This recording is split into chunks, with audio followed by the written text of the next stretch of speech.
இன்னைக்கு இருக்கிற president Trump அவர்கள் தேவனால் தெரிந்து கொள்ளப்பட்டவர். அவர் ஆண்டவர். 600க்கும் அதிகமான டீ கடைகள் மூடப்பட்டுள்ளன. விவரங்களுடன் காரணமாக கடுமையான கேஸ் சிலிண்டர் தட்டுப்பாடு நிலவி வருகிறது. வருமான ஒரு பயத்தை உருவாக்கிருச்சு. வணக்கங்க. அதாவது நம்ம ஊர் ஊழியர்கள்லாம் எங்கு சென்றார்கள்? ஜனவரி மாதம் வாக்குத்தத்தம் சொன்னவங்க, அதுக்கு அடுத்தாக்குல ஜனவரி பிப்ரவரி மாதங்கள்ல வாக்குத்தத்தம் சொன்னவங்க, இந்த மாதம் வாக்குத்தத்தம் சொன்னவங்க, இவங்க எல்லாம் எங்க இருக்கிறாங்க அப்படின்னு கேட்கிற மாதிரியான போர்கள் நடந்து கொண்டிருக்கிறது. ஒரு சின்ன கிளிப்பிங்க பார்த்துட்டு வாங்க. இந்த அமெரிக்க தேசத்தை 400 வருஷத்துக்கு முன்னால நான் உருவாக்கிறேன். அதாவது அமெரிக்கா தேசம் ஆண்டவரால ஏற்படுத்தப்பட்ட தேசம் இருக்கட்டும். பிரசிடென்ட் ஆயிட்டார், அதனால ஓஹோ வெற்றி பெற மாட்டார். அதுக்கப்புறம் மறுபடி டொனால்ட் ட்ரம்ப் வருவார்னு இதே இல்லை, ஆனால் அமெரிக்காவை கலக்கினார் ட்ரம்பை கொண்டு வந்து நிறுத்திட்டார் அப்படிங்கிற மாதிரி இவரெல்லாம் சொல்றாரு. அதுக்கப்புறம் மறுபடியும் ஏஞ்சல் டிவி என்னன்னு கேட்டீங்கன்னா தேவன் வந்து 2வது தடவையும் வந்து டொனால்ட் ட்ரம்ப் வருவாரு அப்படிங்கிற மாதிரி சொன்னாங்க. இவங்க எல்லாம் பாபமும் குற்றமற்றவர்களின் ரத்தத்தினால் உண்டான ரத்த பழியும் இருக்கிறது. அன்றியும் என் நாமத்தை கொண்டு ஊழியம் செய்கிறோம் என்று பெயர் அந்த தமிழகத்துல தன்னை பிரபலமாக ஆக்கி கொண்டு இருக்கிறவர்கள் இவர்கள் சொன்னால் அங்கு, அதாவது கீழே இருக்கக்கூடிய மக்கள், கிறிஸ்துவ மக்கள் அப்படியே நம்புகிறவர்களாக இருக்கிறாங்க. ஒண்ணு தெரிஞ்சுக்கணும், நீங்க அமெரிக்காவுல என்ன நடந்தாலும் சரி நடக்காட்டாலும் சரி அது கர்த்தருடைய கருத்துல இருக்கு. இங்க உள்ள தமிழனுக்கு இங்க உள்ள காரியங்களுக்கு எதுவுமே இல்லையாமா அமெரிக்காவுல போய் சொல்லிட்டே இருக்கிறாங்க. சரி, 2021 டொனால்ட் ட்ரம்ப் வந்தான். இவன் வந்த நேரம் பூரா ஆக்கங்கெட்ட பைய அப்படின்னு சொல்லலாம் அந்த டொனால்ட் ட்ரம்ப்ப. இவன் என்ன செய்யறான் அப்படின்னு கேட்டீங்கன்னா, 2021 வரும்போதும் சரி நாடு முழுவதும் ஊரடங்கு உத்தரவு பிறப்பிக்கப்பட்டு கொரோனா காலமாக இருந்தது. சரிங்களா? அதே வேளையில டொனால்ட் ட்ரம்ப் மறுபடியும் வருவாரு அப்படிங்கிற மாதிரி இந்த நபரும் சரி இந்த நபரும் சரி 2 பேருமே ஒரே செட்டப்ல ஒரே பிட்டப்ப கொடுத்து விட்டு இருந்தாங்க. கடைசியில நடந்தது வேற. புரியுதுங்களா? நடந்தது வேற. இப்போ நான் எதுக்காக இதை சொல்றேன் அப்படின்னா, இந்த 2024 பதவி ஏற்ற டொனால்ட் ட்ரம்ப் ஆரம்பிச்சதுல இருந்து கலக பிரச்சனைகள் போராட்டங்கள் அமெரிக்காவுக்கும் சரி, புரியுதுங்களா, கருப்பு இனத்தவருக்கும் வெள்ளை இனத்தவர்களுக்கும் பிரச்சனை, உள்நாட்டுக்குள்ள கூச்சலும் குழப்பங்களும். அதே வேளையில என்னன்னு கேட்டீங்கன்னா வழிபாட்டு தலங்கள் எல்லாம் பூரா வந்து சுற்றுலா தலங்களாக மாறிவிட்டன. அமெரிக்காவில் அவ்வளவு சீர்கெட்டவங்களாக பயணிக்கிறார்கள். ஜெப எண்ணிக்கை, தேவாலயத்துக்கு போறவங்களுடைய எண்ணிக்கை ரொம்ப குறைவாக காணப்பட்டது. ஆனால் இவர்கள் எல்லாம் அமெரிக்காவை வச்சு விட்டாங்க. இப்போ போர் நடக்குதா? இப்பவும் ஏன் சொல்ல முடியல? பிப்ரவரி மாதங்கள்ல வாக்கு தத்துவம் கிளிசூசியவளை பார்த்து தருகிற வாக்கு தாங்க சிலிண்டர் வாங்க முடியல. இப்போ ஏதாவது ஒரு ஜாமான் கொஞ்ச நாள் பாருங்க, இந்த ஒரு 2 வாரம் கழிச்சு பாருங்க, நாட்டுல என்ன மாதிரியான சிக்கல்கள் என்ன மாதிரியான இடைஞ்சல்கள் வரப்போகுது அப்படிங்கறது திட்டமும் தெளிவாக நீங்க பாப்பீங்க. புரியுதுங்களா? அதாவது எப்படின்னு கேட்டீங்கன்னா, எரேமியா 6:11 இருந்து ஒரு சில வசனங்களை வாசிங்க. அதே வேளையில எரேமியா 8:11 இருந்து ஒரு சில வசனங்களை வாசித்தா, சமாதானம் இல்லாத இருந்தும் சமாதானம் என்று சொல்லி என் மக்களுக்கு மேல்பூச்சாய் பூசுகிறவர்களாக மேய்ப்பர்கள் இருக்கிறார்கள், உண்மையை சொல்ல மாட்டேங்கிறாங்க அப்படிங்கிறதுதான். அமெரிக்கா என்னமோ ஆண்டவர் உருவாக்கிய ஒரு பட்டணம் போலவும் ஆண்டவரால தேர்ந்தெடுக்கப்பட்டவர் டொனால்ட் ட்ரம்ப் என்பது போலவும் கம்பு சுத்துறதையும் கிளைம் பண்ணுவதையும் வழக்கமா வச்சிருக்காங்க. ஊரில் உள்ள சம்பவத்துக்கே ஒழுங்கா விடை தெரியவில்லை. மாதம் வாக்குத்தத்த கிளிசோக விடையாக நான் காத்திருந்த போது ஆண்டவர் சொன்ன வேத வாக்குத்தத்தமானது இன்றிலிருந்து உன்னை ஆசீர்வதிப்பேன் என்று சொல்லுகிறார்கள் பிரியமானவர்களே அப்படின்னு சொல்லிட்டு கதவிடுவதும், அதே மாதத்துல பாத்தீங்கன்னா சிலிண்டருக்கு தெருவுல இறங்கணும், சாப்பாட்டுக்கு கஷ்டப்படணும், இப்படி பலவிதமான காரியங்கள் வந்துகிட்டே இருக்கும். வாயில வந்ததெல்லாம் படைசூடுகளாக இருக்கிறாங்க. 2021 கோல்டன் இயர்னாங்க. கடைசியில பாத்தீங்கன்னா அந்தர்பல்ட்டி ஆகி மக்கள் ஆக்சிஜனுக்கு தேடி போனாங்க. அதுக்கு அடுத்ததாக என்னன்னு கேட்டீங்கன்னா, கல்லறைகள்லையும் சரி இடம் கிடைக்காத அளவுக்கு பிணக்குவிகளாக காணப்பட்டார்கள். தமிழகத்தை பொறுத்தளவுல அத்தனை பேர் பாதிக்கப்பட்டாங்க, எத்தனையோ லட்சம் பேர் மரணித்து போனார்கள் அப்படின்னு இருக்கு. அப்போ இத்து போன இவர்கள் செத்த ஊழியர்களாக இருந்து கொண்டு என்னன்னு கேட்டீங்கன்னா, ஆண்டவர் அங்க சொன்னாரு, எங்க அண்டார்டிக் பெருங்கடல்ல என்ன வடையை சுட்டாரு, அதுக்கு அடுத்தாக்கல நிலாவுல 2 பாட்டி வடை சுட்டாங்க அப்படிங்கிற மாதிரி கதை விடுவதை வாடிக்கையா வச்சிருக்கிறாங்க. புரிதுங்களா இல்லையா? ஏன் இந்த மாதிரியான சம்பவங்கள்ல வரும்? அமெரிக்க வந்து ஈரானுக்கிட்ட வேணுக்குன்னே வம்பளுக்கு அடி வாங்குவான், இது பண்ணுவாங்க, வைப்பாங்க அப்படிங்கிற மாதிரி ஏன் சொல்ல முடியல? அதாவது மாசம் வாக்கு சத்தம் ஆண்டவர்கிட்ட முகமுகமாக சந்திச்சேன்னு சொல்றாங்க இல்ல. கட்டுக்கதைகளுடைய காரியங்கள் இன்னுமா தெரியல உங்களுக்கு, இன்னுமாங்க தெரியல.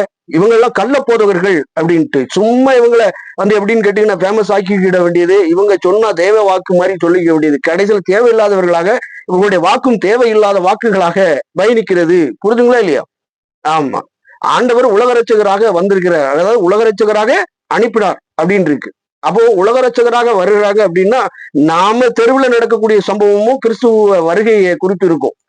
நம்ம வீட்டுல இருக்கக்கூடிய பஞ்சம் இருக்குன்னா, நம்ம தெருகாடுகள்ல பஞ்சம் ஏற்பட்டு இருக்கிறது அல்லது நம்மளுடைய நாட்டுல பஞ்சம் ஏற்படுகிறது என்றாலே ஆண்டவருடைய இரண்டாம் வருகையை குறித்து ஒரு அடையாளமாக காட்சிப்படுத்தப்படுகிறது. அவர் உலக ரட்சகர். இஸ்ரவேல்ல நடக்கிறது மாத்திரம் அல்ல, எந்த நாட்டுல பிரச்சனை நடந்தாலும் சரி, போர் மேகங்கள் சூழ்ந்தாலும், அதாவது India versus Pakistan, India versus China, இப்படி சண்டை வந்தாலுமே ஆண்டவருடைய வருகையினுடைய அடையாளங்கள் தான். ஆனால் இவர்கள் இஸ்ரவேலையும் அதே வேளையில அமெரிக்காவை வைத்தும் உருட்டுவதை வாடிக்கை வச்சிருக்காங்க. இவங்க உருட்டுறது பூராமே பொய் சொல்ல, அதாவது இவங்க சொல்ற நேரம் பூரா எதிர்பதமா தான் நடக்குங்க. புரியுதுங்களா? உண்மையை சொல்ல மாட்டாங்க. உண்மையை சொல்லியிருந்தா அப்படின்னு சொன்னா எல்லாம் அப்படியே கரெக்டா இருந்திருப்பாங்க. கிறிஸ்தவங்களை வேற மாதிரி பார்க்க மாட்டாங்க. புரியுதுங்களா? நம்மள போனோம் அப்படின்னு சொன்ன சுவிசேஷமா எங்கேயாவது ஒரு பக்கம் போறோம் அப்படின்னா பாவனை வந்துட்டான்டா, எதுக்குடா வரீங்க அப்படிங்கிற மாதிரி கேட்கிறேன். அப்போ இங்க உள்ள இருக்கக்கூடிய இந்த டுபாக்கூர் ஊழியக்காரர்களால கிறிஸ்தவத்தினுடைய அவல நிலை கேள்விக்கு இடமாக இருக்கிறது. புரிதுங்களா இல்லையா? வாயை வச்சுக்கிட்டு சும்மா இருந்தா பரவாயில்ல, எதையாவது ஒண்ணு சொல்ல வேண்டியது. அமெரிக்கால எதுவும் நடந்துடக்கூடாது, ஆண்டவருடைய வார்த்தை நிறைவேறிச்சுங்கிறது. ஈராக்கு போர் வந்துட்டுனா ஆண்டவருடைய வார்த்தை நிறைவேறிட்டு அப்படின்னு சொல்லி கதை கம்பு சுத்துறது வைக்கிறது. ஆனா நம்ம உள்ளூர்ல எவ்வளவு கஷ்டப்படுதுங்கிறது தெரிய மாட்டேங்குது. புரிதுங்களா இல்லையா?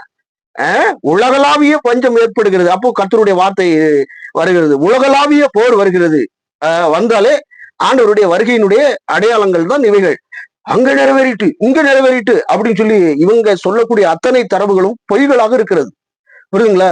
அதாவது சோசியக்காரர்கள் இருக்கிறாங்களே, நாடி ஜோதிடம் பாக்குறவங்க, அவங்க கூட உண்மையா சொல்லிட்டு போயிடுறாங்க.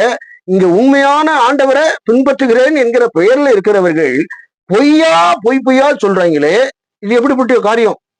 இந்த பயம் வர்ற நேரம் மோடி எப்படின்னு கேட்டீங்கன்னா, இந்த டொனால்ட் ட்ரம்ப் வர்ற நேரம் பூரா இவங்க வந்துட்டு முட்டு கொடுக்குற நேரம் பூரா வந்து ஏதாவது ஒரு லட்சப்பட்டு போகுது. எதுக்குடா இப்படி செய்றீங்க? இவன் நல்லவன் ஒருத்தனை பார்த்து கிளைம் பண்ணிட்டாங்கன்னா அவன் கெட்ட பெயலதான் இருப்பான், மோசமான பெயர், ஒஸ்டான பெயர் அப்படின்னு நம்ம நினைச்சுக்கணும். புரிதுங்களா? எதிர்விதமா நினைச்சுக்கணும். இன்னைக்கு ஆசை, அதாவது எப்படின்னு கேட்டீங்கன்னா, பிப்ரவரி மாசம் ஆண்டவர் இன்னைக்கு செழிப்பான ஒரு செழிப்பான மாதமாக ஆக்குவார், அப்படி ஆக்குவார், இப்படி ஆக்குவாரு, அண்டா நிறைய சோறாக்குவாரு, அதுக்கு அடுத்தாக்குல எதை தொட்டாலும் உங்களுக்கு பொண்ணாகும், அதாகும், இதாகும் அப்படின்னு சொன்னா புண்ணாயிருவீங்க, இத்து போயிருவீங்க. புரிதுங்களா? அவன் சொல்லுக்கு எதிர்போதமா நம்ம எடுத்துக்கணும். ஏன்னு கேட்டீங்கன்னா, இவர்கள்லாம் போலி ஊழியர்கள், கள்ள ஊழியர்கள், உண்மையை சொல்ல மாட்டாங்க. உண்மையை பேசுறதுக்கு அவங்களுக்கு தெரியாது, ஏன்னா சொந்தத்தில் எடுத்து பேசுகிறவர்கள்.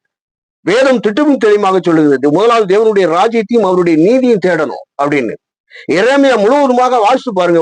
நீங்க பார்த்து கொண்டிருக்கிற அத்தனை நபர்களும், அத்தனை சகோதர சகோதரிகளும் நீங்க வாசிங்க, அங்க என்னெல்லாம் குறிப்பிடப்பட்டிருக்கிறது. அதே வேளையில நீங்க 4 சுவிசேஷ நூல்களையும் வாசித்து பாருங்க. ஆண்டவர் என்ன அளவுக்கு நம்மளை கனெக்ட் ஆகிருக்கிறாரு, என்னெல்லாம் செய்யணும், எதெல்லாம் செய்யக்கூடாது அப்படின்னு சொல்லிட்டு.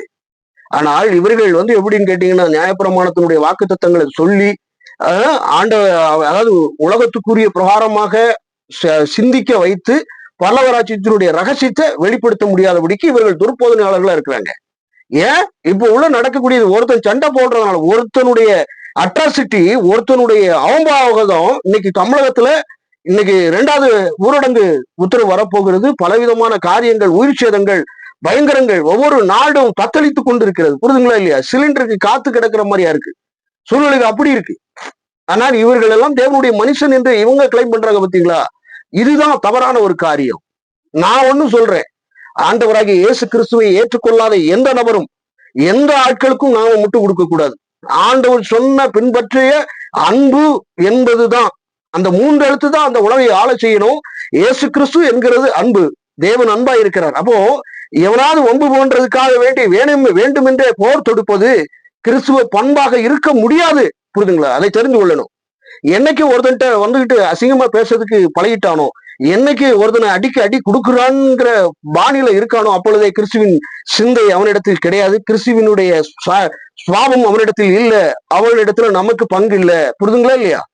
கிறிஸ்து இயேசுவோடு கூட அவங்க பயணிச்சாங்க அப்படின்னு சொன்னா என்ன பண்ணுவாங்க, கிறிஸ்துவின் அன்பை என்ன பண்ணுவாங்க, கிரியையால வெளிப்படுத்துவாங்க, அவங்களுடைய நடத்தையினால வெளிப்படுத்துவாங்க. அப்போ இவன் இந்த டொனால்ட் ட்ரம்ப்போ அல்லது மற்ற நெதன்யாகுவோ யாரோ ஈரானோ எந்த நகரமாக இருக்கட்டும், கிறிஸ்துவின் சாயல் உடையதாக இல்லாதவர்களுக்கு தேவனால் அங்கீகரிக்கப்பட்டவர்கள் என்று நாம ஒரு காலமும் சொல்லக்கூடாது. புரியுதுங்களா?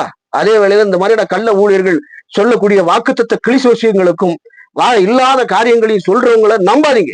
அவன் நாசமா போவேன் அப்படின்னு சொல்லிட்டு இந்தியா நாசமாக போகும்னா நல்லா இருக்கும். எந்த இது அவங்க சொல்றாங்களோ அதுக்கு எதிர்பதமாக நடக்கும். நீங்க உங்களெல்லாம் சொல்றேன்டா, டே கள்ள ஊழியர்களா, உங்களுக்கு சொல்றேன்டா, நாசமா போவானுங்கன்னு சொல்லிருக்கடா, உருப்படி ஆயிடுவாங்க உலகத்துல.